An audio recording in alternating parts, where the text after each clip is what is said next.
Okay, so మనం చూస్తున్నాం అది మై డియర్ బ్రదర్ అని అన్నప్పుడు సంఘం గురించి మాట్లాడుతూ ఉన్నారు. అయితే నెగిటివ్ ఇంటెంట్తో ఉన్నటువంటి పదం ఏంటి? యాకోబు పత్రిక 2వ అధ్యాయం 1వ వచనంలో ఏం గమనిస్తున్నారు మీరు?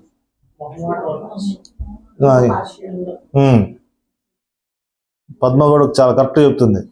ఇంకా బేసికల్గా మనం చూస్తే దాంట్లో కనిపించేది చాలా చాలా పర్ఫెక్ట్గా మీరు చెప్పేశారు ఆల్రెడీ ఫేవరెటిజం గురించి. ఫస్ట్ వర్స్లో ఇంగ్లీష్లో చాలా చక్కగా ఉంది ఏంటంటే పార్షాలిటీ అని. తెలుగులో కొంచెం మనం అర్థం చేసుకోవాలంటే ఖచ్చితంగా ఇంగ్లీష్ వర్షన్కి వెళ్తేనే బెస్ట్. తెలుగులో ఏమని ఉంది?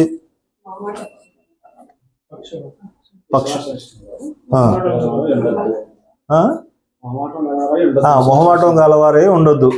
సో బేసికల్గా ఏంటంటే దాని యొక్క అర్థం సింప్లిఫైడ్ తెలుగులో మనం చూస్తే అర్థం అవుద్ది. బట్ ఇంగ్లీష్ వర్షన్స్లో చాలా క్లియర్గా ఇచ్చింది ఏంటంటే మీరు ఫేవరెటిజం లేదంటే పార్షాలిటీ కలిగి మీరు ఉండొద్దు. ఫస్ట్ మనం ఏం నేర్చుకున్నాం? Dear brothers and sisters. ఈ పాయింట్ మీరు మైండ్లో పెట్టుకోండి, చాలా చాలా ఇంపార్టెంట్. ఒక కుటుంబ వాతావరణంలో సంఘాన్ని ఉద్దేశించి మాట్లాడుతూ ఉన్నారు. ఇంకొన్ని వర్షన్స్లో ఏముందంటే ఫేవరెటిజం అనే చోట ఏమని రాశారంటే do not favour some people over others. ఇంకో మాట ఏముందంటే విత్ రెస్పెక్ట్ ఆఫ్ పర్సన్స్. అంటే మనిషి ఒక్కొక్కరిని వాళ్ళ స్థాయిని బట్టి మీరు రెస్పెక్ట్ చేసే విధానం కరెక్ట్ కాదు. పర్సనల్ ఫేవరెటిజం, దీన్ని బైబిల్ ఏమంటుంది? దీన్ని సిన్ అంటుంది. గమనించండి మాట, చాలా చాలా ఇంపార్టెంట్. మన దీని టైటిలే సిన్ ఆఫ్ పార్షాలిటీ. పార్షాలిటీతో ఉండటం అనేది ఒక పాపంగా వాక్యం చాలా గంభీరంగా చెప్తుంది.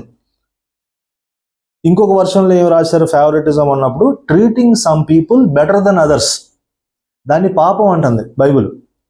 ఓకే, సో ఆ విషయాలు మనం చాలా జాగ్రత్తగా గమనించాలి. అయితే పార్షాలిటీగా ఉండటం లేదంటే ఫేవరెటిజం కలిగి ఉండటం అది పాపం అని మీరు ఒప్పుకుంటారా? ఎందుకని?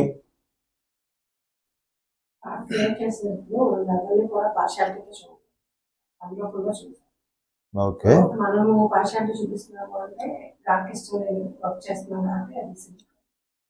Okay, okay. ఇంకేమైనా ఆన్సర్స్ ఇస్తారా? అంటే విమర్శ కూడా అంటే విమర్శించే విషయం కూడా మనం ఉంటాం కాబట్టి ఇది విమర్శించేది కాదు. దీని కాన్సెప్ట్ ఏంటంటే పార్షాలిటీ అంటే నేను ఒకళ్ళు ఎక్కువ ఒకళ్ళు తక్కువ. సో ఏముండదు దాంట్లో, మంచి చెడు వాళ్ళది ఏముండదు. బట్ మనం మాత్రం పార్షాలిటీ పక్షపాతం చూపిస్తాం.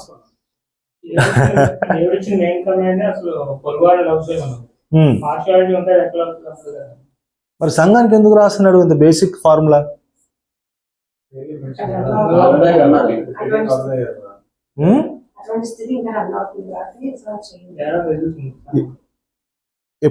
ఎప్పుడో ఇది ఎర్లీ చర్చ్లో జరుగుతున్న సిచ్యువేషన్ ఇది.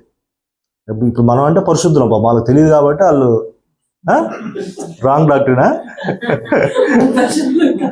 అంటే మనకి ఇలాంటి బేసిక్ థింగ్స్లో మనం స్ట్రాంగ్ ఉంటాం కదా. మనకు ఎవరికి ఫేవరెటిజం, పక్షపాతం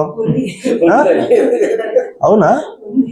చూద్దాం. సో బేసికల్గా ఏంటంటే విశ్వాసులకి ఉండకూడనటువంటి ఒక వ్యక్తిత్వం ఈ పార్షాలిటీ, ఈ ఫేవరెటిజం అనేది. దేవుడట నీ వైపు చూడకుండా ముఖం తిప్పుకునేటువంటి ఒక వ్యక్తిత్వం అట.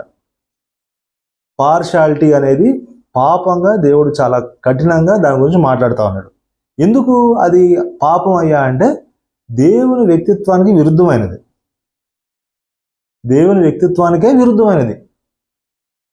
దేవుడు అసలు ఎప్పటికీ ఆయన ఎగ్జిబిట్ చేయనటువంటి ఒక వ్యక్తిత్వం కనుక అది పాపం, నీతి కాదు. సరే, అట్లా కూడా అనుకుందాం. అయితే మనం లాస్ట్ టైం చూసాం కదా జేమ్స్ 1:27లో అంటే లాస్ట్ వీక్ రమేష్ అన్న మాట్లాడినప్పుడు నిజమైన భక్తి అంటే ఏంటి? అక్కడ ఏం చూసాం మనం?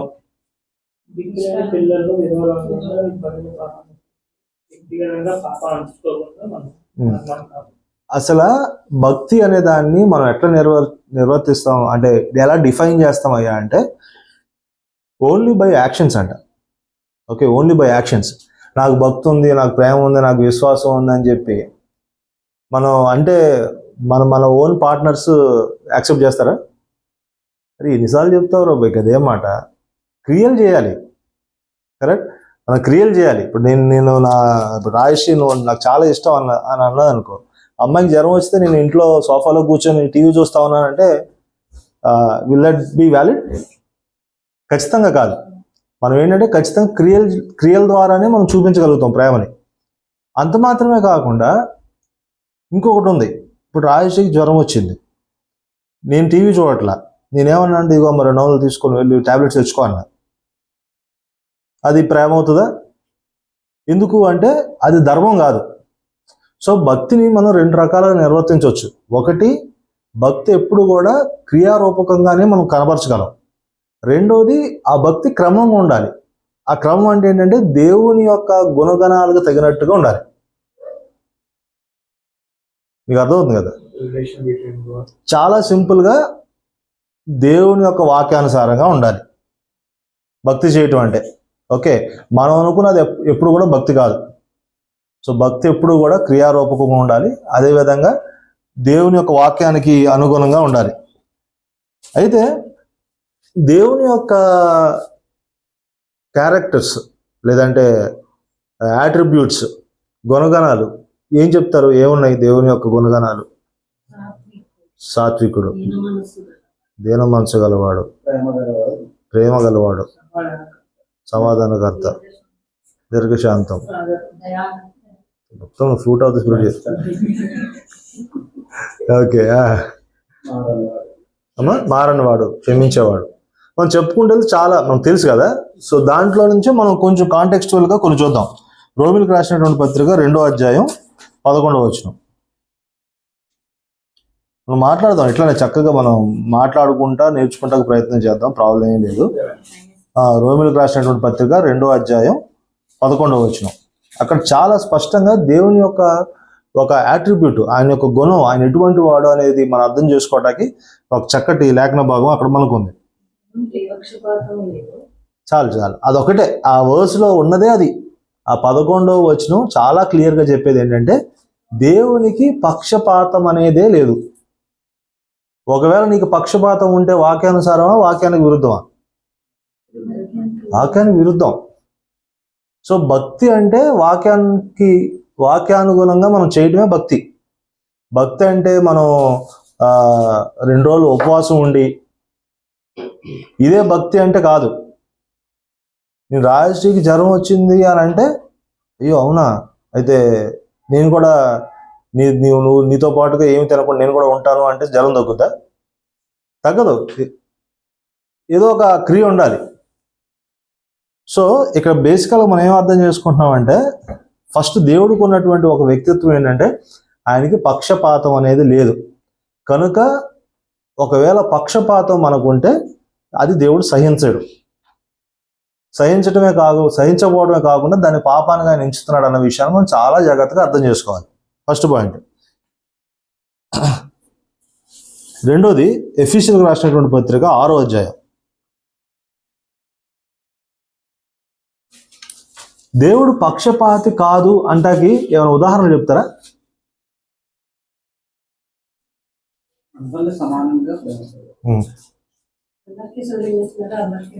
ఓకే, చాలా సింపుల్, అమేజింగ్ అసలు. అక్కడ సిస్టర్ చెప్పండి ప్లీజ్, మీరేమన్నారు? అందరినీ సమానంగా. ఇంకొన్ని చెప్పండి ఆన్సర్స్, అంటే it will sink into our mind at least.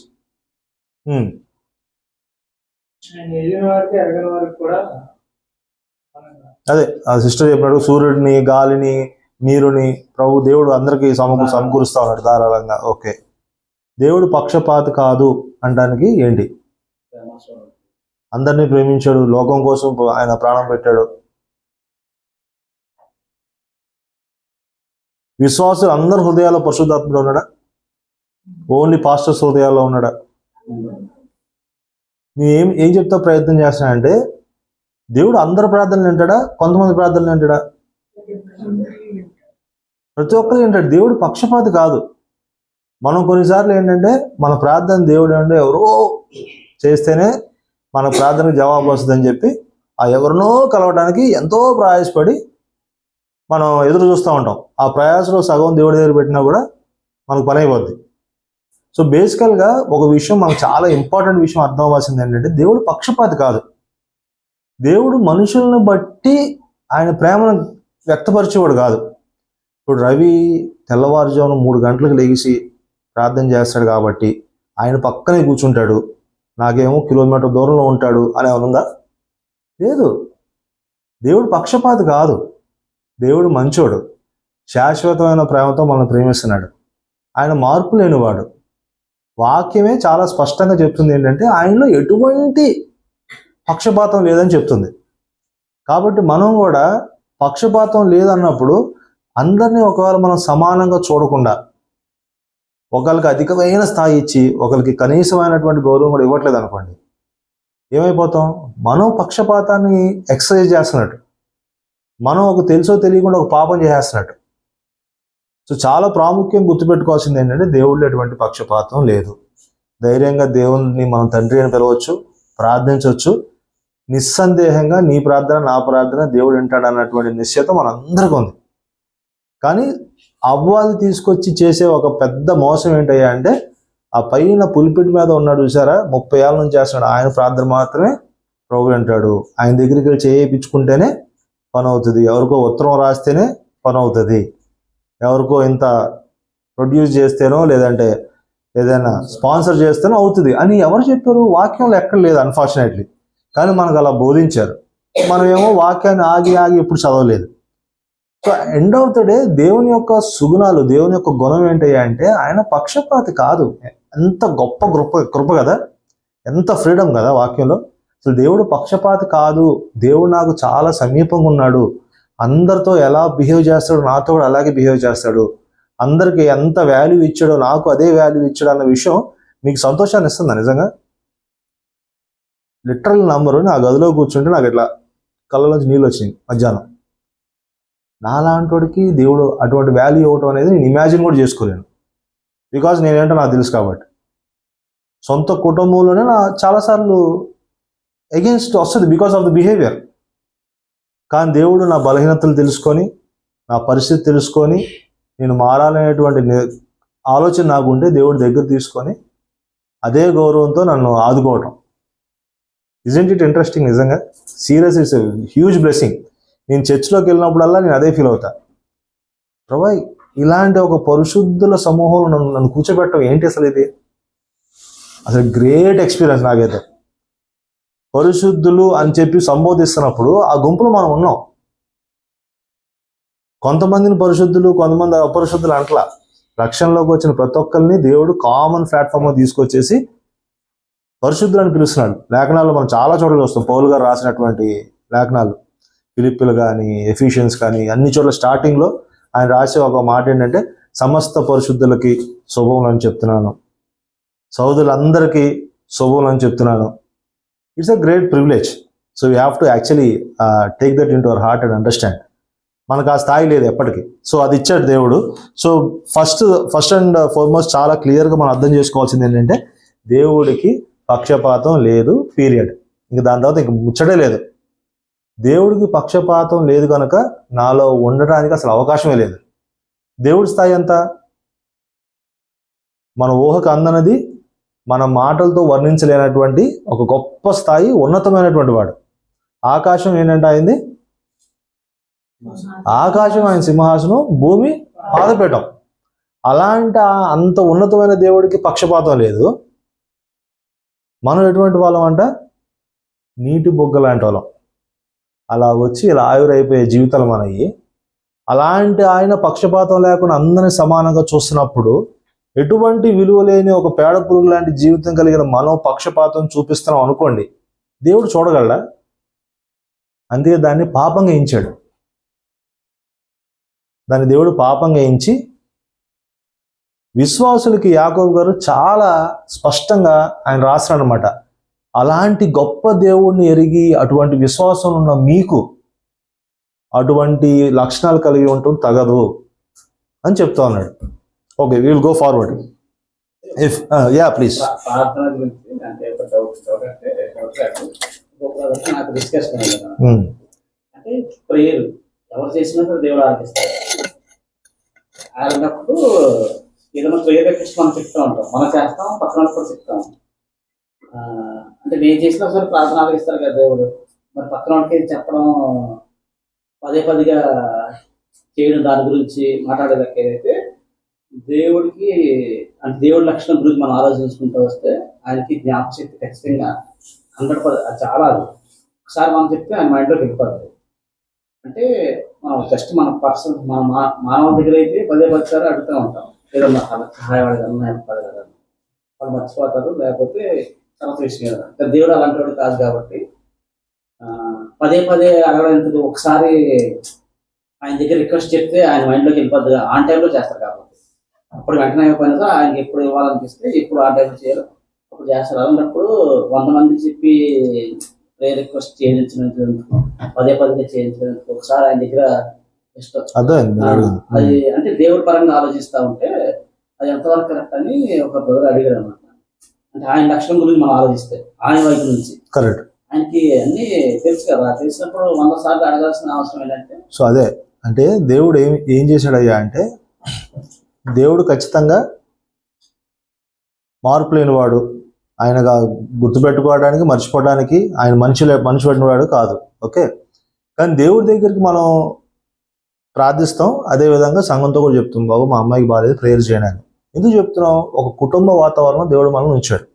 అంత మాత్రమే కాకుండా మనకు తెలిసిన ఒక సత్యం ఏంటంటే దేవుడు సంఘంలో ప్రతి ఒక్కరికి ఒక్కొక్క వరంతో దేవుడు నింపాడు.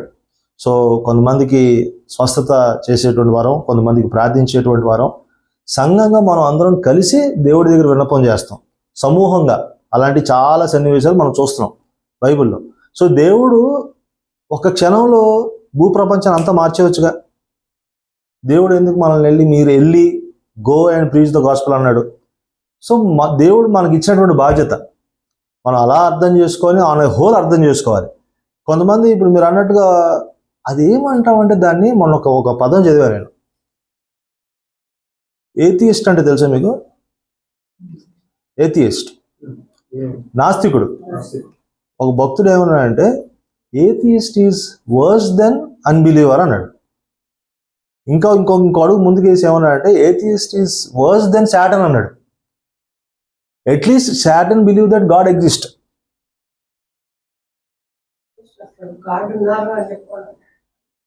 అయితే కొంతమంది ఏమవుతుందంటే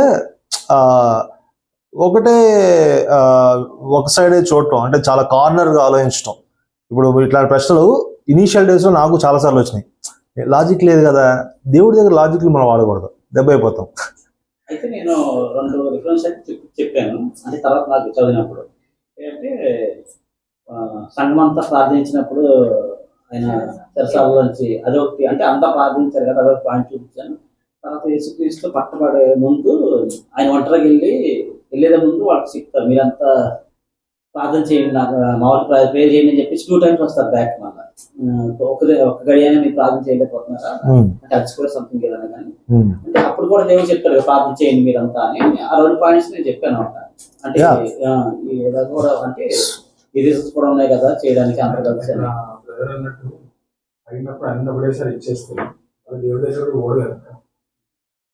అంటే అట్లా కూడా కాకుండా that's the way we reach our father.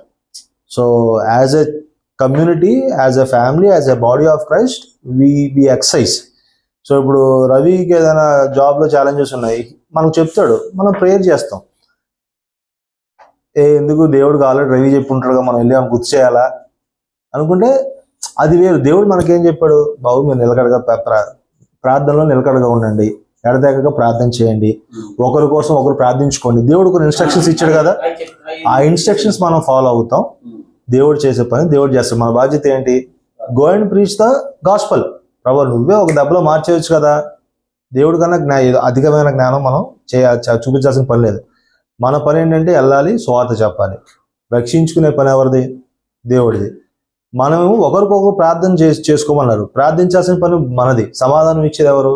దేవుడు తన సమయంలో తను ఇస్తాడు. మన బాధ్యతను మనం చేసి దేవుడి వైపు చూడాలి. As simple as that. So there is nothing science in it. Okay, so going back, దేవుడు ఎటువంటి వాడు? చాలా చాలా సింపుల్ థింగ్స్. ఈ ఒక్క పాయింట్ మనం నేర్చుకుని వెళ్ళినా చాలు. దేవుడికి పక్షపాతం అనేది లేదు. దేవుడు అత్యున్నతమైన స్థాయిలో ఉన్నాడు. అటువంటి దేవుడే పక్షపాతం లేనటువంటి వాడుగా ఉన్నాడు. నీటి బొగ్గ వంటి ఒక స్థాయిలో ఉన్నటువంటి మనుషులుగా మనం ఒకవేళ పక్షపాతం కనబరిస్తే దేవుడు ఎప్పటికీ సహించలేడట, ముఖం తిప్పేసుకుంటాడట.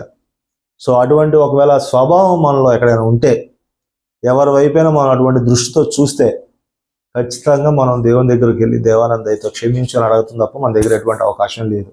ఎందుకంటే అంత గొప్ప దేవుడి దగ్గర నుంచి సమానమైనటువంటి కృపను మనం పొందుకుంటున్నావా? అలాంటప్పుడు మనం ఎలా అనగలం? రైట్. సో ఎఫెసీయులకు రాసినటువంటి పత్రిక 6వ అధ్యాయం 9వ వచనం. యజమానులారా, మీకును వారికి యజమానుడైన వాడు పరలోకమందు ఉన్నాడని, ఆయనకు పక్షపాతము లేదని ఎరిగిన వారే వారిని బెదిరించటం అని ఆ ప్రకారమే వారి ఎట్లా ప్రవర్తించారు. ఏంటంటే పరలోకం ఉందన్నటువంటి దేవుడికి ఏం లేదు. బైబుల్ మొత్తంలో కూడా దేవుని యొక్క క్యారెక్టర్స్ గురించి మాట్లాడుతున్నప్పుడు చాలా చోట్ల మనకు పెద్ద పెద్ద హోర్డింగ్స్లో కనిపిస్తాయండి. బైబిల్లో మనం ట్రావెల్ చేస్తూ ఉన్నప్పుడు పెద్ద పెద్ద హోర్డింగ్స్లో మనం చూస్తాం కదా, హైవేస్లో ఉంటాయి. అలా ఏమైనా ఉంటాయంటే పక్షపాతం లేనటువంటి వాడు మన దేవుడు అని. సో ఇక్కడ బేసికల్గా ఎఫెసీయులకి ఆ సంఘంతో రాస్తా విశ్వాసులైనటువంటి యజమానులతో చెప్తా ఉన్నాడు ఆయన మాట. ఏమంటే, బాబు నీ దగ్గర ఎవరైతే వర్క్ చేస్తున్నారో, బానిసలుగా ఉన్నారో వాళ్ళు కూడా విశ్వాసులే, దేవుని దృష్టిలో వాళ్ళు కూడా సమానులే. కాబట్టి నువ్వు చాలా జాగ్రత్తగా డీల్ చేయాలి అని చెప్పి మాట్లాడుతూ ఉన్నాడు. ఇంగ్లీష్లో ఏముందంటే రిమెంబర్ అని ఒక పదం ఉంటుంది. అంటే దేవుని గురించి గుర్తు చేసుకో. పరలోకం ఉన్నటువంటి దేవుడు ఎటువంటి వాడు? పక్షపాతం లేనటువంటి వాడు. కనుక నువ్వు నీ యొక్క బానిసలతో నువ్వు డీల్ చేసేటప్పుడు జాగ్రత్త అని. కింద స్థాయి ఇప్పుడు ఉన్నటువంటి భాష. ఇంకొక వర్షన్లో ఏముందంటే డు నాట్ థ్రెటన్ దెమ్ అని ఉంది. Do not threaten them, do not use abusive words. కొంతమందిని మనం అబ్యూజివ్ వర్డ్స్ వాడతామా? ఎలా? రెస్పెక్ట్ లేకుండా మాట్లాడటం. Point to be noted. దేవుడు ఏమంటున్నాడంటే రిమెంబర్. అందరికి చెప్తున్నాడు దేవుడు, గుర్తుపెట్టుకోండి, రిమెంబర్.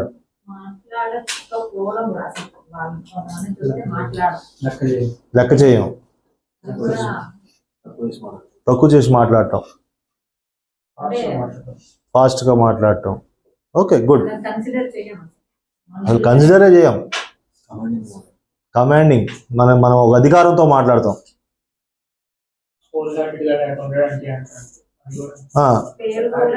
యాటిట్యూడ్. ఏంటి పద్మ ఇది?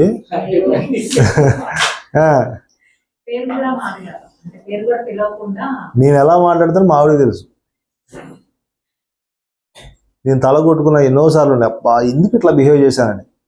అట్లా స్ట్రైక్ అయిపోతుంది మనలో ఉన్న యాటిట్యూడ్. నాకు యాటిట్యూడ్ ఒక పదం వాడుతూ ఉన్నారు. యాటిట్యూడ్ ఏదో అగ్రెషన్.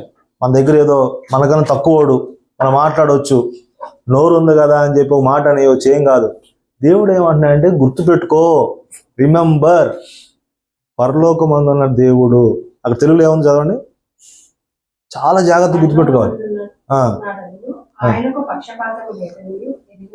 పరలోకమందు ఉన్నాడు ఆయన, ఆయనకి పక్షపాతం లేదు. ఆ విషయాలు మీరు గుర్తుపెట్టుకోండి అని విశ్వాసులతో చాలా గంభీరంగా బైబుల్ మొత్తం ఆయన మాట్లాడుతూ ఉన్నాడు. చాలా చాలా ఇంపార్టెంట్ విషయాలు ఇవి. మనం భక్తి చేయడం అంటే ఏంటంటే ఇలాంటి ఒక జీవిత విధానంతో ముడిపడి ఉంది. 26వ వచనంలో దేంతో ముడిపడి ఉంది? 1వ అధ్యాయం నోటిని అదుపులో పెట్టుకోవడంతో ముడిపడి ఉంది. 27 దేంతో ముడిపడి ఉంది?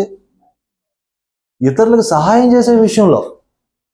ఈ 1వ వచనంలో దేంతో ముడిపడి ఉందయ్యా అంటే పక్షపాతం చూపించకుండా గుర్తుపెట్టుకోవాలి. పక్షపాతం చూపించినటువంటి వాడు ఒకరు ఉన్నారు, ఆయన పరలోకమందు ఉన్నాడు, నన్ను సమానంగా చూసాడు కాబట్టి నేను చాలా జాగ్రత్తగా ఉండాలి.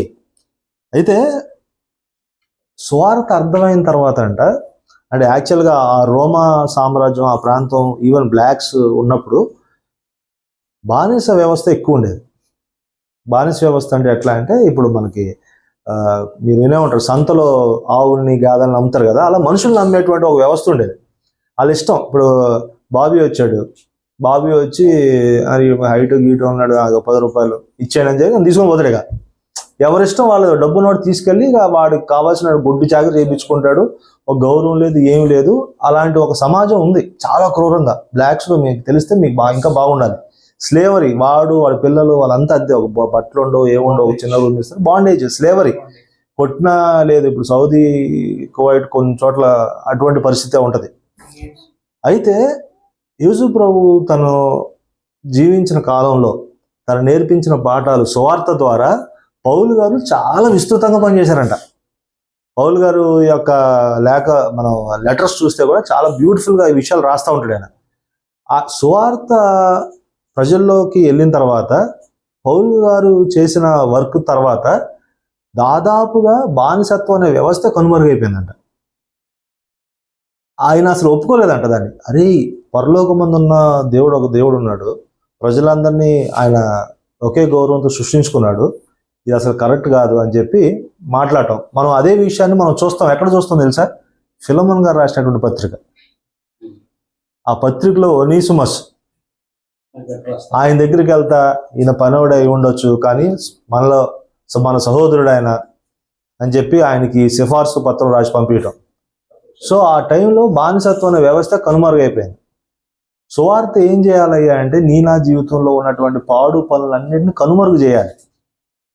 మనలో కూడా తెలుసో తెలియకో పక్షపాతం, partiality, favouritism, respecting people with their image are dignity, ఇదంతా కూడా ఒక పాడైపోయినటువంటి వ్యవస్థ మనలో ఉంటే అది పోవాలి ఖచ్చితంగా.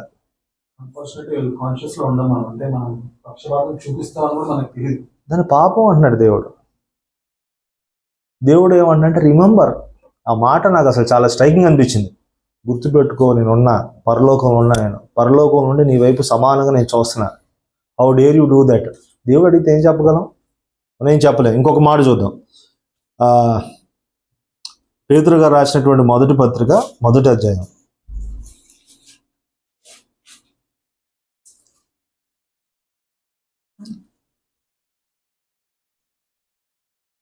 మొదటి పత్రిక 17వ వచనం చూడండి. పక్షపాతము లేకుండా క్రియలను బట్టి ప్రతివానిని తీర్పు తీర్చేవాడు తండ్రి అని మీరు ఆయనకు ప్రార్థన చేయుచున్నారు కనుక మీరు పరదేశులై ఉన్నంత కాలము భయంతో గడుపుడు.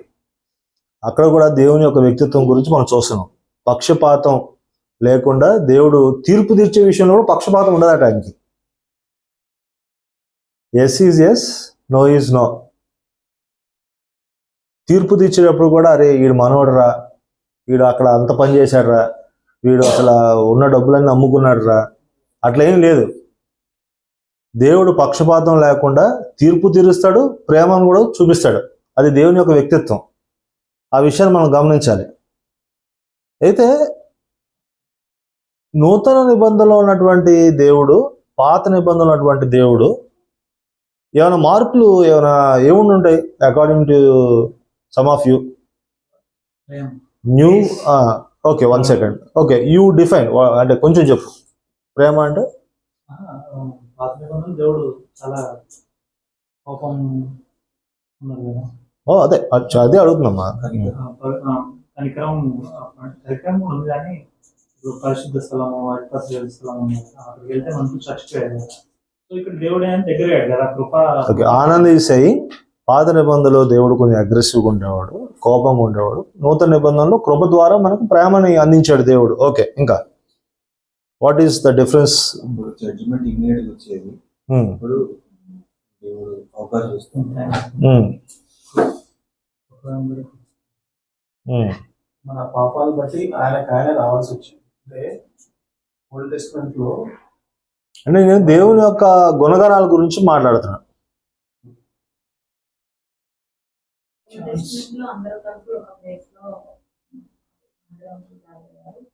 I'm talking about God. దేవుడు గురించి అడుగుతున్నాను. సింపుల్గా మీరు చెప్పిన విషయం ఏంటంటే దేవుడు ప్రోగ్రెసివ్గా మారుతా వచ్చాడు.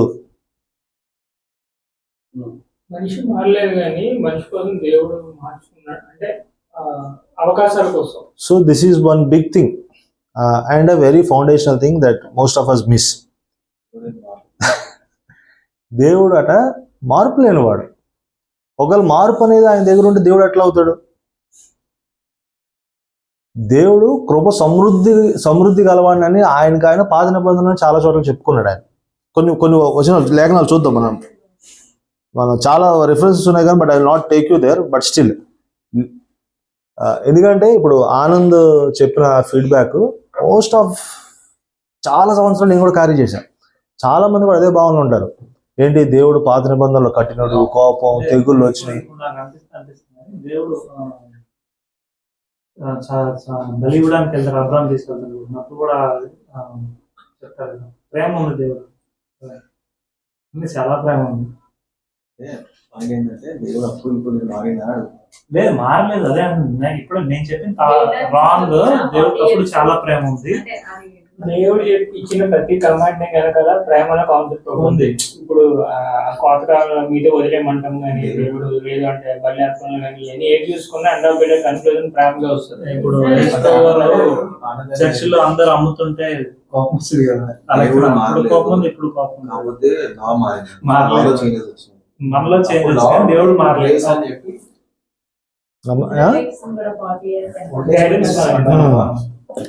సరే చూద్దాం దేవుడు నిజంగా మారాడా, దేవుడు ఉగ్రుడుగా ఉన్నాడా, దేవుడు మారుతా మనకు పరిచయం అయ్యాడా, పాత నిబంధనలు దేవుని యొక్క వ్యక్తిత్వం ఏంటి, ఎందుకు మనకి పాత నిబంధనలో అలా దేవుడు మనకు పరిచయం అయ్యాడు అనేది మనం చూద్దాం. మోస్ట్ ఆఫ్ అస్ మనం అట్లా అర్థం చేసుకోవడానికి కారణం ఏంటంటే అలా నేర్పించారు మనకి. కొత్త నిబంధన, ఇప్పుడు మీరు న్యూ కవెనెంట్ లో ఉన్నారు, న్యూ గ్రేస్ లో ఉన్నారు, గ్రేస్ ఫ్లో అవుతుంది, కృపలో కొట్టుకుపోండి మీరు ఏంటి, ఇలాంటి మాటలు అనమాట. ఎటువంటి ఊర్లో సిటీలో ఏదైనా కానీ, బట్ మనం చెప్పుకుంటా పోతే ఎన్నైనా పోతాయి. ఓకే, కానీ దేవుని యొక్క గొప్పతనాన్ని మనం అసలు అర్థం చేసుకోవాలి. దేవుడట మార్పు చెందినవాడట. దేవుళ్ళో ఎటువంటి మాయ మచ్చ ఏమీ లేదు. ఒక పొల్లు మనం దాంట్లో ఉంచలేము, పొల్లు తీయడానికి లేదు. కృప సమృద్ధిగా ఉందంట ఆయన దగ్గర. ఎప్పుడు పాత నిబంధనలోనే కృప సమృద్ధిగా ఉందంట ఆయన. చూద్దాం మన లేవీయులకు రాసినటువంటి పత్రిక 19వ అధ్యాయం. దానికన్నా ముందు ఓకే చూద్దాం, మీకు తర్వాత చాలా చూపిస్తాను నేను వర్సెస్. లేవీకాండం 19వ అధ్యాయం 13 నుంచి 18 వచనాలు చాలా జాగ్రత్తగా చదువుతా దేవుని యొక్క స్వభావాన్ని అర్థం చేసుకోవడానికి మీరు ప్రయత్నం చేయండి అందరూ. ఎవరైనా తెలుగులో చాలా సింపుల్గా చదవండి. లేవీకాండం 19వ అధ్యాయం 13 నుంచి 18 వచనాలు. అక్కడ దేవుని యొక్క వ్యక్తిత్వాన్ని గమనించండి. చదవండి. కూలి మరునాటి వరకు నీ యొద్ద ఉంచుకొనకూడదు. చెవిటి వాడిని తిట్టకూడదు. గుడ్డి వాని ఎదుట అడ్డము వేయకూడదు. నీ దేవునికి భయపడవలెను. నేను యెహోవాను. అన్యాయం తీర్పు తీర్చకూడదు. బీదవాడిని పక్షపాతం చేయకూడదు. గొప్పవాడిని అభిమానము చూపకూడదు. న్యాయమును బట్టి నీ పొరుగువానికి తీర్పు తీర్చవాలి. నీ ప్రజలలో పొందములాడుచు ఇంటింటికి తిరగకూడదు. నీ సహోదరునికి ప్రాణహాని చేయి చూడకూడదు. నేనే యెహోవాను. నీ హృదయంలో నీ సహోదరుని మీద పగపట్టకూడదు. నీ పొరుగువాని పాపము నీ మీదకి రాకున్నట్లు నీవు తప్పక వారిని గద్దింపవలెను. కీడుకు ప్రతి కీడు చేయకూడదు. నీ ప్రజల మీద కోపం ఉంచుకొనక నిన్ను వలె నీ పొరుగు వారిని ప్రేమింపవలెను. నేనే యెహోవాను. దేవుని యొక్క వ్యక్తిత్వం, దేవుని హృదయంలో ఉన్నటువంటి ఆలోచన చూడండి.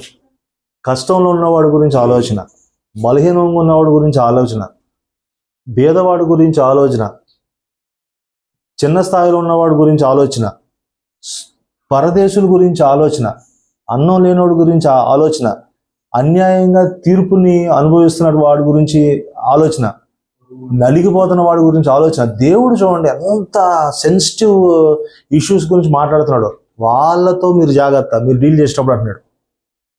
అంటే ఇక్కడ యాకోబు గారు 15th వర్స్ని కోట్ చేస్తా సంఘానికి లేఖ రాస్తా మొదటి వచనంలో ఆయన మాట్లాడుతూ ఉన్నాడు. 15th వర్స్లో ఏమన్నాడు ఆయన చూడండి. బీదవాడని పక్షపాతం చేయకూడదు, ఉమ్. గొప్పవాడని అభిమానము చూపకూడదు, భేదవాడని పక్షపాతం చూపకూడదు, గొప్పవాడని అభిమానము చూపకూడదు. రెండో వచనంలో మనం యాక్చువల్గా యాకోబు పత్రికలో దాన్ని చూస్తాం. సో బేసికల్గా పక్షపాతం చూపకూడదు అన్న విషయాన్ని మనం దేవాది దేవుడు తన ప్రజలకు నేర్పించిన విషయాన్ని మనం గమనిస్తూ ఉన్నాం లేవి కాండంలో. మనకి ఇంకా చాలా విషయాలు ఉన్నాయి. సరే, ఇంకొక మాట చూద్దాం. ద్వితీయోపదేశ కాండం, డ్యూట్రానమీ. ఇంటికి దానికి కనెక్ట్ అయ్యింది. డ్యూట్రానమీ 10వ అధ్యాయం, ద్వితీయోపదేశ కాండం, Deuteronomy 10th chapter 17th verse. ఏలయనగా నీ దేవుడైన యెహోవా పరమ దేవుడును పరమ ప్రభువునై ఉన్నాడు. ఆయనే మహాదేవుడు, పరాక్రమవంతుడు, భయంకరుడైన దేవుడు. ఆయన నరుల ముఖమును లక్ష్య పెట్టని వాడు, లంచం పుచ్చుకొనని వాడు. ఆయన తల్లిదండ్రులు లేని వానికి విధవరాలు. చాలు.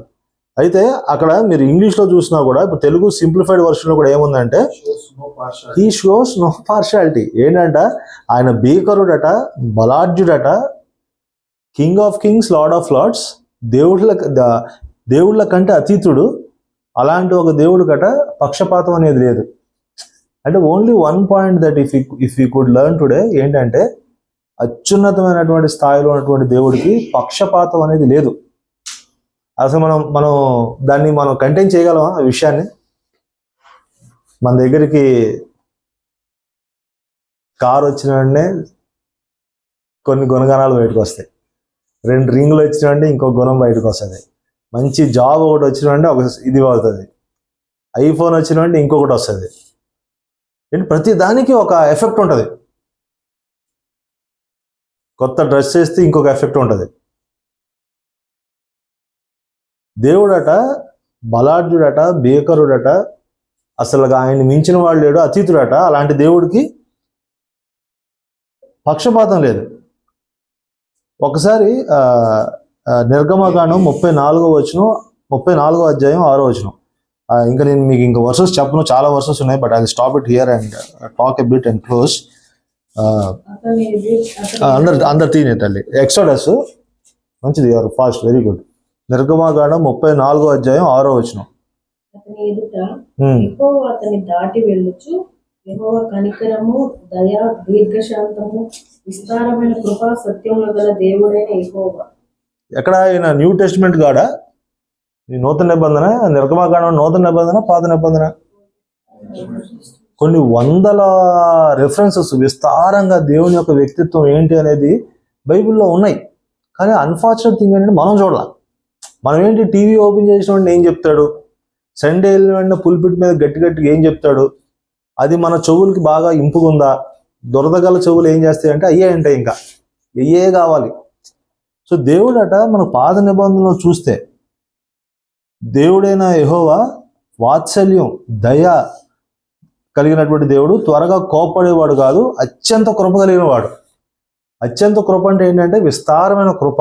దాని గురించి ఇంకా మనం దానికి ఇంత అని చెప్తాక లేదు. మనోళ్ళు ఏం చెప్పారయ్యా అంటే అసలు కృపే లేదయ్యా ఓల్డ్ టెస్టిమెంట్లో.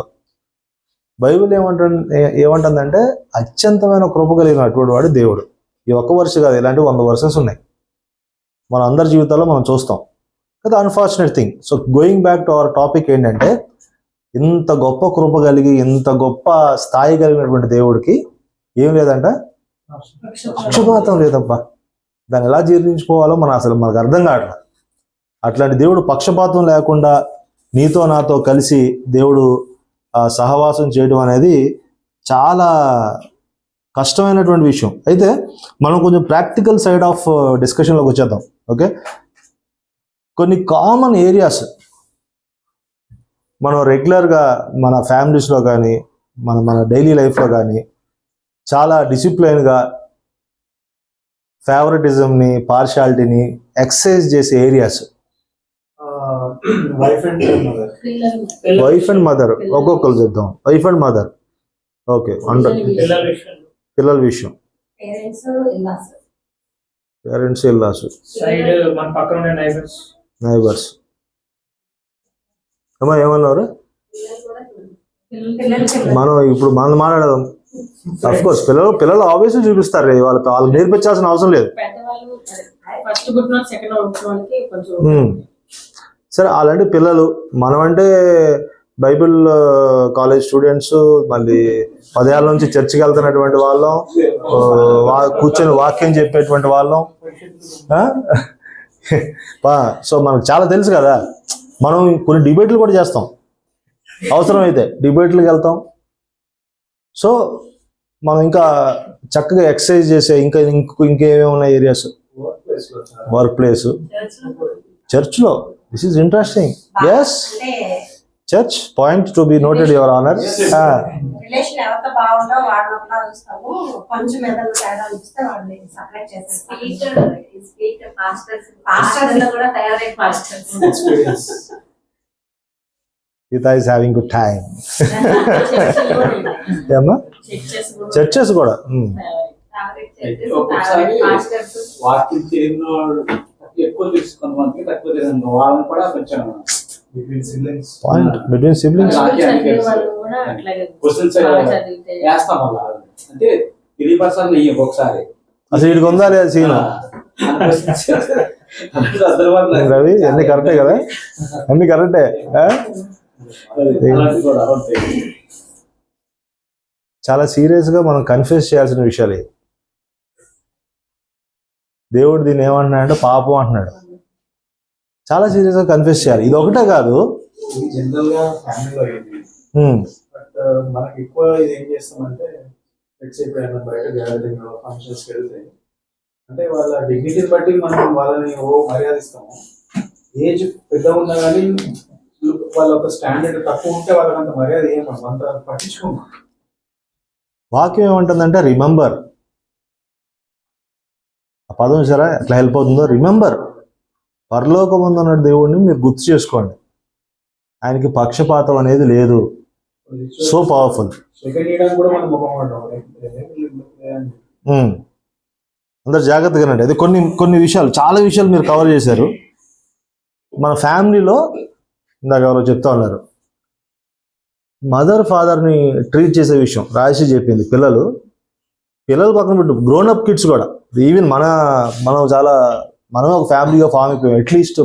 అయినప్పటికీ మనం కూడా తల్లిదండ్రుల మధ్యలో కూడా పార్షాలిటీని చూపిస్తాం. మనం బహుశా అందరూ చూపించకపోవచ్చు, ఒక్కొక్కరికి ఒక్కొక్క బ్లాక్ స్పాట్ ఉంటుంది. ఓకే, తల్లిదండ్రులని చూపించే విషయం చాలా చాలా కవర్ చేశారు. వర్క్ ప్లేస్ అని చెప్పి, parents and in laws. Okay, children కూడా కవర్ చేశారు. చర్చ్ చాలా ఇంపార్టెంట్ పాయింట్. ఎందుకు ఇంపార్టెంట్ పాయింట్? ఇప్పుడే కాదు, యాకోబు గారు లేఖ రాసిన కాలంలోనే చర్చిలో అటువంటి పరిస్థితి ఉంది కాబట్టి ఆయన రాసినాడు. బాబు, దాని 2వ వచనం మీరు చూస్తే ఒకసారి ఆ 2వ వచనం చదవండి. యాకోబు పత్రిక 2వ అధ్యాయం 2వ వచనం. బంగారు ఉంగరము పెట్టుకొని ప్రశస్త వస్త్రములు ధరించుకొని ఈ సమాజ మందిరంలోనికి వచ్చినప్పుడు మురికి బట్టలు కట్టుకున్న దరిద్రులను లోపలికి వచ్చిన ఎడల మీరు ప్రశస్త వస్త్రములు ధరించుకున్న వారిని చూచి సన్మానించి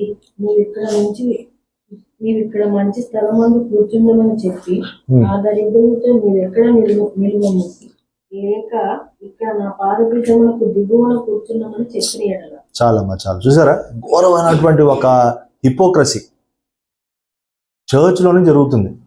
చర్చ్లోనే ఒక పాపం. అది ఎంత దూరం వచ్చింది అంటే ఈరోజు సంఘంలో కూడా ఉంది, విస్తారంగా ఉంది ఆ పాపం.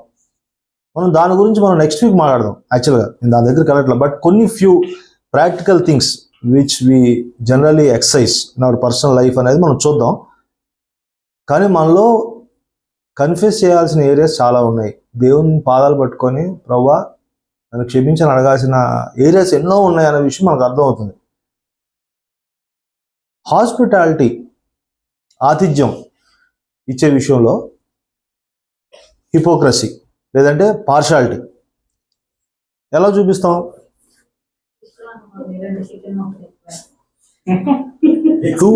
200% ఇది.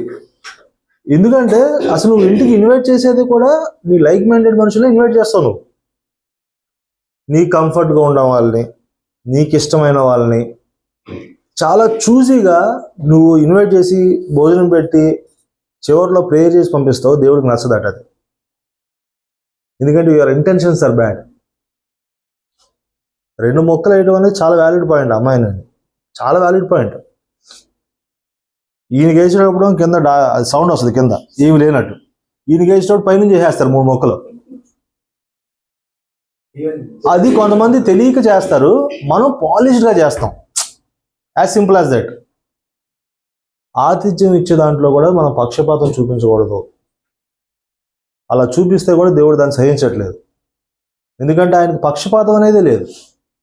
సో మనం ఆ విషయంలో చాలా జాగ్రత్తగా ఉండాలి. Partiality in friendships. మీరు ఒకసారి ఆలోచించండి, ఫ్రెండ్షిప్స్ చాయిసెస్ మనం చేసుకుంటున్నప్పుడు ఎలా మనం ఫ్రెండ్షిప్స్ చేస్తున్నాం, మన ఫ్రెండ్స్ అసలు ఎవరు, ఎలా వాడు మనకు ఫ్రెండ్ అయ్యాడు, ఇంకోటి ఎందుకు ఫ్రెండ్ అవ్వాలా. ఒక్కొక్కసారి మనం ఏం చేసినా సరే వాడు ఎంకరేజ్ చేస్తాడు, తప్పైనా ఏదైనా అలాంటి వాళ్ళకి మనం కొంచెం ఎక్కువ ఫ్రెండ్షిప్ చేస్తాం. చేసిన దానికి నో చెప్పదు కాబట్టి మనం చెప్పే సోదంతా వింటాడు వాడు, అంతే కదా.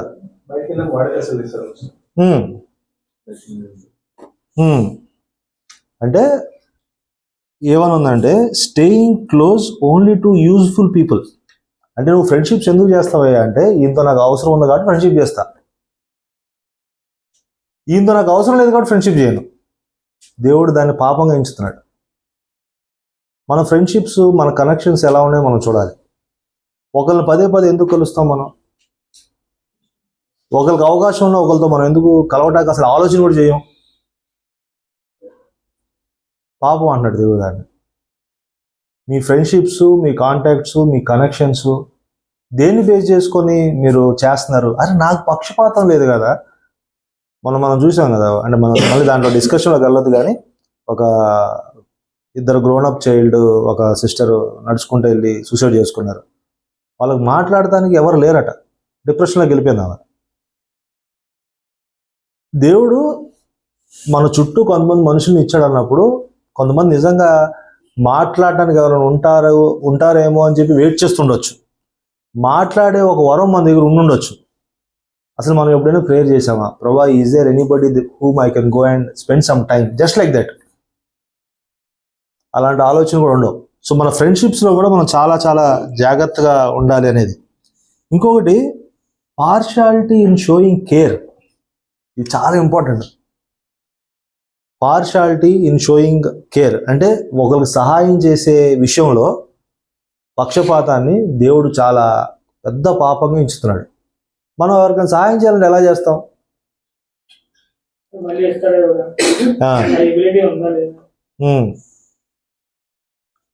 కొన్ని ఫ్యామిలీస్కి లేదంటే కొంతమంది వ్యక్తులకి సహాయం చేయడానికి చాలా క్విక్గా మనం రియాక్ట్ అవుతాం. కొంతమందికి ఇవ్వడానికి లేదంటే నీడ్ ఉందని తెలిసినా కూడా మనం డిలే చేస్తాం.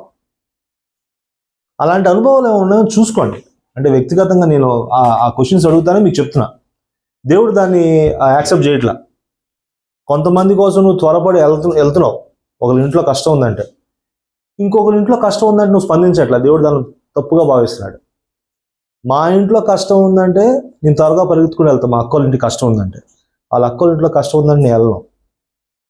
పాపం. అలాంటి ఏమైనా ఏరియాస్ ఏమైనా ఉన్నాయా మన పర్సనల్ లైఫ్లో? అది మనం చెక్ చేసుకోవాలి. చాలా చాలా చాలా ఇంపార్టెంట్. దేవుడు దాన్ని సహించట్లేదు. రిమెంబర్ అంటున్నాడు మళ్ళీ. రెడ్ ఫ్లాగ్, భారీ రెడ్ ఫ్లాగ్ అది. ఆ విషయం మనం గుర్తుపెట్టుకోవాలి. రెండోది, మన బ్రతుకంతా ఎప్పుడు బయటపడతాయా అంటే పెళ్ళిళ్ళలో. అసలు నిజమైన క్రైస్తవుడు ఎవడు అనేది పెళ్లి డిస్కషన్లో కూర్చొని తెలిసిపోద్ది. వాడేంటి, వాడి కథ ఏందనేది. అవునా కదా? అంటే మనం మెన్ ఎక్కువ ఉన్నాం కాబట్టి మనదే ఫస్ట్ స్టాండ్ ఉంటుంది కాబట్టి అయితే మన పర్సనల్ ఎక్స్పీరియన్స్ని అడగను. కానీ యూజువల్గా క్రిస్టియన్ మెన్ అమ్మాయిని చూస్ చేసుకునేటప్పుడు వాడి మెయిన్ ప్రయారిటీస్ ఏంటి? వాడి ప్రయారిటీ అది. సరే, ఓకే బాబీ, కలర్ ఉండాలా, ఇంకా అందంగా ఉండాలి, డబ్బు ఉండాలి, ఒక్కతే కూతురే ఉండాలి. బయటకు వస్తున్నాయి. Okay okay, just joking. సైలెంట్గా ఉండాలి. ఇంట్లో పని అంతా చేయాలి. చూసారా, చూసుకోవాలి. పేరెంట్స్ ని చూసుకోవాలి. దానికి లోబడి ఉండాలి. చెప్పిన దానికి లోపల ఎదురు చెప్పకూడదు, మౌనంగా ఉండాలి. మన కులమే అయి ఉండాలి, మన గోత్రం అయి ఉండాలి, డబ్బు ఉండాలి, ఖచ్చితంగా ఒక మంచి ఉద్యోగం ఉండాలి, కట్నం ఎంత ఇయ్యాలి. దీనంత వరస్ట్ ఇక ఆడ క్రిస్టియన్ అనే అనొద్దంట వాడిని. దాన్ని దేవుడు ఇక దాన్ని ఆ పరిశుద్ధమైన వివాహం అని మనం అంటాం, కానీ ఆ చుట్టుపక్కల కూడా ఎవరు ఉండరు, ఆత్మీయమైన వాతావరణం ఉండదు. అలాంటి వాతావరణంలో ప్రభు ఉండలేడు. నేను పరిశుద్ధుని కనుక నాకు పక్షపాతం లేదు కనుక బిలీవరా కాదా అనేది మనం చూడాలి. బిలీవరా కాదా అనేది చూడకుండా నిజంగా మంచి బిలీవరు కొంత డబ్బు లేదనుకోండి, రిజెక్ట్ చేస్తారు జనాలు. తల్లిదండ్రులు అంటారు, ఎందుకురా నువ్వే సరిగ్గా సెట్ అవ్వలేదు, మళ్ళీ అమ్మాయిని ఒక ఆమెను వేసుకొని. ఇదంతా ఏంటంటే ఇది ఫాల్స్ డాక్టరీన్. యాక్చువల్గా ఫాల్స్ డాక్టరీన్ అంటే ఎవరెవరో వచ్చి శ్యామ్ కిషోర్లు ఆ సారోలు కాదు. మన ఇంట్లో పెద్ద ఫాల్స్ ప్రాఫిట్లు ఉంటారు తెలుసా మీకు. కొన్నిసార్లు నేను ఫాల్స్ ప్రాఫిట్ అవుతా, కొన్నిసార్లు ఆ అమ్మాయి అవుతుంది, కొన్నిసార్లు మా అమ్మ అవుతుంది. చాలా జాగ్రత్తగా ఉండాలి. We have to test every spirit. మనం ఆగి అడగాలి, నో అమ్మ మీరు మాట్లాడేది బహుశా వాక్యానికి విరుద్ధం అనుకుంటా అని మనం హెచ్చరించుకోవాలి ఒకరినొకరు. సో చాలా చాలా ఇంపార్టెంట్. దేవుడు దీన్ని ఏమంటున్నాడంటే నో అంటున్నాడు. రేపు రోజు మన అందరం పెద్దలు అయ్యాం కదా, ఖచ్చితంగా ఎక్కడో ఒకటికి పెళ్లి చూపులకి పెద్దలుగా పిలుస్తారు, వస్తే అవకాశాలు వెళ్ళారు కూడా. అక్కడ మనం బిహేవ్ చేయాలి. నాకు రాజేష్కి ఒకసారి వచ్చింది ఒక మంచి అవకాశం అట్లా. బట్ సంభవం దేవుడు ఇచ్చిన కృపను బట్టి అక్కడ చక్కగా కొంత నిజంగా కొంచెం సమాధాన పరిచే ఒక పని ఉంటే మేము చేసాం. ఇప్పటికీ వాళ్ళు హ్యూజ్ రెస్పెక్ట్ ఇస్తారు మాకు. మనం వెళ్ళినప్పుడు అలాంటి ఒక వాతావరణం తీసుకురాలేకపోతే ఏముంది. సరే, we will move forward. I think we're running short of time. Okay, treating people. ఇందాక ఆల్రెడీ మనం దాని గురించి మాట్లాడుకున్నాం. పక్షపాతం, మనుషుల మధ్యలో పక్షపాతం. ఇప్పుడు 20 మంది ఉన్నాం, మనలో మనకి పక్షపాతాలు ఏమైనా ఉన్నాయో మనకే తెలుసు. ఉన్నాయని అంట్లా, we all are very good family relations ఉన్నాయి. ట్రీటింగ్ పీపుల్ విషయంలో కొంతమందిని తక్కువగా చూస్తాం, కొంతమందికి గౌరవం ఇస్తాం. డ్రైవర్స్ని ఎట్లా చూస్తాం, ఇంట్లో పనులను ఎట్లా చూస్తాం, మన కింద వర్క్ చేసే వాళ్ళని ఎలా చూస్తాం, బాగా పర్ఫామ్ చేసేటోడిని ఎట్లా చూస్తాం, పర్ఫామ్ చేయడం కష్టపడతా ఇబ్బంది పడుతున్న వాడిని ఎట్లా చూస్తాం. అందరినీ సమానంగా చూస్తామా? అస్సలు కాదు. దాన్ని ఎందుకు మళ్ళీ మనం చెప్పుకోవాలి? దేవుడు ఏమన్నాడంటే నో అంటున్నాడు. దేవుడికి అసలు అటువంటి ఇదే లేదు, పక్షపాతమే లేదు. ఒకవేళ మనం అటువంటి ఒక బిహేవియర్ కలిగి ఉంటే we're going against the gospel. ఒక బ్యాడ్ క్రిస్టియన్ బిహేవియర్ని మనం ఎక్సర్సైజ్ చేస్తున్నట్టంట. పక్షపాతం ఒకవేళ చూపిస్తే, ఇందాక ఆనంద్ అంటున్నట్టు కొంతమంది పెద్దోళ్ళు అయినా కూడా పేర్లు పెట్టి పిలుస్తాం, అగౌరవంగా పిలుస్తాం. కొంతమందిని వాచ్మ్యాన్ని సరిగ్గా గౌరవించాం, సెక్యూరిటీ గార్డులకి మనం ప్రేమగా హలో అండి అని అనం, చెయ్యిస్తాక కూడా మనం ఇష్టపడం. ఇవన్నీ కూడా 100% దేవుడు ఒప్పుకోవట్లా. అసలు ఇవేమీ లేకుండా మనం భక్తి అసలు చేయలేం. భక్తి చేయడం అంటే మనం ఏమనుకున్నాం, సండే చర్చికి వెళ్ళటం, దశం భాగం ఇవ్వటం, పాటలు పాడటం, ఇట్లా బైబిల్ షెడ్లో కూర్చోవడం కాదు. అసంపూర్ణం అది. క్రియాపూర్వకంగా దాన్ని మనం జతపరిచినప్పుడే భక్తికి నిజమైన అర్థాన్ని ఇవ్వగలం. సో ఇవన్నీ రెడ్ ఫ్లాగ్స్. క్విక్గా ఇంకొకటి చూస్తే మీరు ఒకసారి గమనించండి, how are we treating people based on their past. అంటే కొంతమంది గతంలో కొన్ని విషయాలు చేసి ఉంటారు, కానీ దాన్ని ఓవర్కమ్ చేసి ఆ తప్పుని వాళ్ళు సరిదిద్దుకొని జీవితంలో ముందుకెళ్తున్నప్పుడు వాళ్ళని ఎలా చూస్తున్నాం. చాలాసార్లు మనం ఏమంటామంటే, ఇప్పుడు మారాడు కానీ బ్రదర్, ఒకప్పుడు మనోడు, దేవుడు ఏమంటాడు తెలుసా? దేవుడు ఏమంటున్నాడంటే రెడ్ ఫ్లాగ్ అది. దేవుడు అసలు ఒప్పుకోవట్లేదు దాన్ని, ఆ స్వభావాన్ని. ఇప్పుడు నేను కంట్రోల్ చేశాను, కానీ ఒకప్పుడు చూస్తే అంటే మనం ఎక్కువ చెప్పుకోవాల్సిందంటే అదే పెద్ద రాక అనిపిస్తుంది. చెడు నుంచి విడిచిపెట్టి అసలు మనం అందరం అదేగా. ఆ మాటకు వస్తే అనిపిస్తుంది. అంటే ఏదో ఉద్యోగం డబ్బు ఇవన్నీ యా మిరాకిల్ అనిపిస్తుంది, కానీ ఆ విషయాలు ఎందుకంటే ఒక సాగుడు వ్యక్తి అసలు ఆ బానిసత్వం నుంచి బయటకు రావాలంటే అది చాలా కష్టం అసలు. అలాంటిది ఆ బానిసత్వం నుంచి బయటకు వచ్చేస్తే నాకు తెలిసి పెద్ద మిరాకిల్. ఇప్పుడు కొంతమంది ఎవరో ఉంటారు గతంలో గతంలో ఏదో దొంగతనం చేసి ఉంటారు, దొరుకుంటారు, కానీ అది తెలియని తనంలో అవివేకంలో చేసి ఉంటాడు. ఇప్పుడు ఏదో జాబ్ వచ్చి పని చేసుకుంటా ఒక మంచి స్థితిలో ఉండొచ్చు ఫ్యామిలీ తోటి, కానీ మనం వాళ్ళని ఎట్లా చూస్తాం అనేది చాలా ఇంపార్టెంట్. గతాన్ని గుర్తు చేసుకుంటా వాళ్ళని చూస్తున్నాం అనుకోండి, అసలు నిజంగా అది చాలా చాలా రాంగ్ యాటిట్యూడ్. సో ఆ విషయాలు ఒకవేళ మనలో ఉంటే మనం అది దేవుడి దగ్గర కన్ఫెస్ చేయాలి. ఎందుకంటే మనం సడన్గా వాళ్ళ ప్రస్తావన వచ్చినప్పుడల్లా మనం అంటాం, అరే ఇది చాలా మారాడు రా, అసలు అప్పుడు అట్లా ఉండేవాడు, అవసరం లేదు అక్కడ యాక్చువల్లీ, కానీ ఇంటెన్షనల్గా మనం తీస్తాం మనలో ఉన్నటువంటి ఇది. ఫైనల్గా ఒకటి రెండు విషయాలు ఏంటంటే, partiality in helping the needy, ఇది చాలా డేంజరస్ యాంగిల్ ఉంటుంది దీంట్లో. అంటే ఎవరైనా నిజంగా అవసరతలో ఉన్నప్పుడు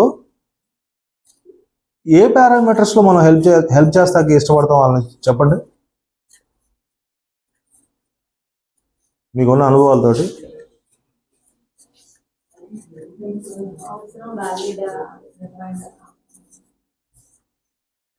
ఓకే ఎంతవరకు చేయొచ్చు అని ఆలోచిస్తాను.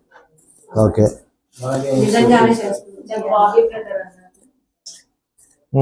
మళ్ళీ చెప్పగలిగే ఉందా లేదా? అంటే ఇది ఎట్లా కొంతమంది విశ్వాసులు ఎట్లా ఉంటారంట అంటే, వాడికి ఉన్న కష్టం అంట ఈయన తాకాలంట, అరే నిజమే కదా అని ఈయన ఇంప్రెస్ చేయాలి. ఆ కష్టం వాళ్ళ కష్టం వివరించేటప్పుడు, ఇప్పుడు నాకు ఒకవేళ కష్టం ఉంటే కొన్నిసార్లు నేను ఎక్స్ప్రెసివ్గా చెప్పలేను, నిన్ను ఇంప్రెస్ చేసేటట్టు నేను చెప్పలేను. నా వ్యక్తిత్వాన్ని బట్టి నేను చెప్తాను. నాకు జ్వరం వచ్చింది అనుకో, నాకు జ్వరం వచ్చిందని చెప్తాను. ఇంకోటి ఏం చెప్తాడు, అసలు నాకు ఒళ్ళంతా ఇదవుతుంది, నాకు తల తిరిగిపోతుంది, వామిటింగ్ లాగా ఉంది, నా వల్ల కావట్లేదు, నాకు ఏం చేయాలి అర్థం కావట్లేదు అంటాడు. అప్పుడు మనం ఒకరికి హెల్ప్ చేయాలంటే వాడి పిచ్ ఎక్కువ ఉండాలట, అంటే వాడి ఇంటెంట్ ఎక్కువగా చెప్తేనే మనం హెల్ప్ చేయటం. మేజర్గా అది ఏంటంటే వాడికి ఇక ఆ చొక్కా తప్ప ఇంకేం ఉండకూడదు, వాడికి ఇంక వాడికి ఆ పూట తప్ప ఇంకా డబ్బులు ఉండకూడదు, అప్పుడు హెల్ప్ చేద్దాం అనేటువంటి ఆలోచన. ఇంకొక వరస్ట్ థింగ్ ఏంటంటే, ఒకసారి హెల్ప్ చేశాను నేను, వాడు నాకు కృతజ్ఞతగా లేడు నా దగ్గర, రెండోసారి నేను చేయనాడు. అంటే ఏంటంటే మనం కోరుకుంటున్నాం వాడి దగ్గర, అంటే నేను డబ్బులు ఇచ్చాను, సో నేను డబ్బులు ఇచ్చాను కాబట్టి నేను వచ్చినప్పుడల్లా అధికమైన గౌరవాన్ని నాకు చూపించాలి. వాడు చూపించకపోతే నేను ఇవ్వను. ఇవ్వకపోగా మళ్ళీ 10 మంది చెప్తాం, నేను అంత హెల్ప్ చేసిన వాడు నాకు చెప్తాం. దీన్ని దేవుడు ఏమన్నాడంటే, దీన్ని అసలు లెప్రసీ అంటున్నాడు దేవుడు.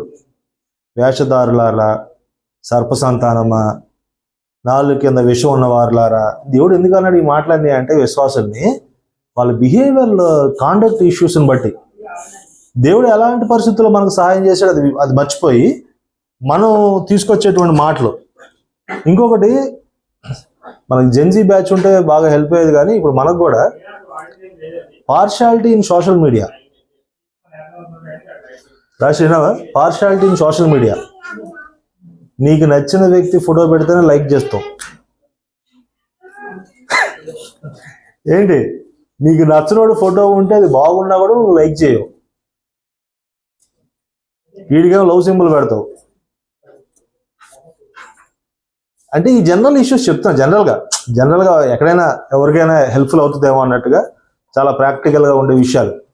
మనం హెల్ప్ చేసే విషయంలో పార్షియాలిటీ, ఒకరి దగ్గరికి వెళ్ళేటప్పుడు పార్షియాలిటీ, ఎంప్లాయీస్ దగ్గర పార్షియాలిటీ, సోషల్ మీడియా లైక్ దగ్గర పార్షియాలిటీ. మరి ఇది ఏంటంటే తెలియకుండా మనలో పాతుకుపోయినటువంటి పాపపు స్థితి. దేవుడు దీన్ని చూసి ఎట్లా యాక్సెప్ట్ చేయగలడు? మన ప్రార్థనలు ఎలా వినగలడు ఆయన?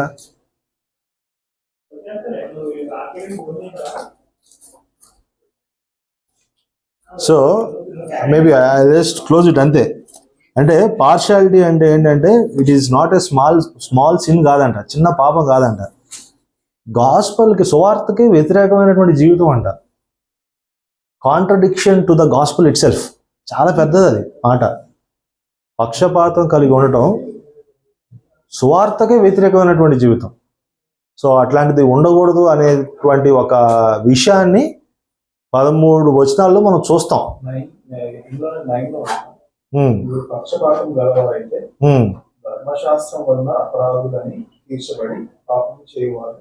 కరెక్ట్. సో మనం మూవింగ్ ఫార్వర్డ్ ఆ 13 వచనాలు ఈ ఫౌండేషన్ మీద మనం నేర్చుకుంటాం. సో బేసికల్గా పక్షపాతం లేనటువంటి వాడు మన దేవుడు, దేవునికి మహిమ కలుగును కాక. సో అలాంటి ఒక దేవుడిని కలిగి ఉండటం ఎంత దీవెన మనకి. అలాంటి దీవెన మనం అందరికి ఇవ్వాలి కదా.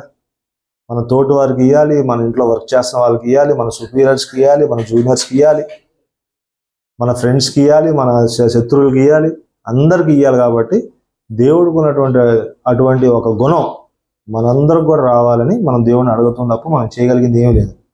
కానీ మనలో పురుగుల్లాగా కదులుతున్నటువంటి ఆ బిహేవియరల్ ఇష్యూస్ ఉన్నాయి కదా, వాటిని తీసేయమని చెప్పి దేవుడి దగ్గర మనం క్షమాపణ అడిగి మనం దేవుని యొక్క సహాయం అడుగుతాం తప్ప మనం ఏం చేయలేం. ఓకే, మనందరం కళ్ళు మూసుకుందాం. మేబీ ఎవరైనా ఒకరు చిన్న ప్రేయర్ చేస్తే వీల్ క్లోజ్ ఇట్ ఆఫ్.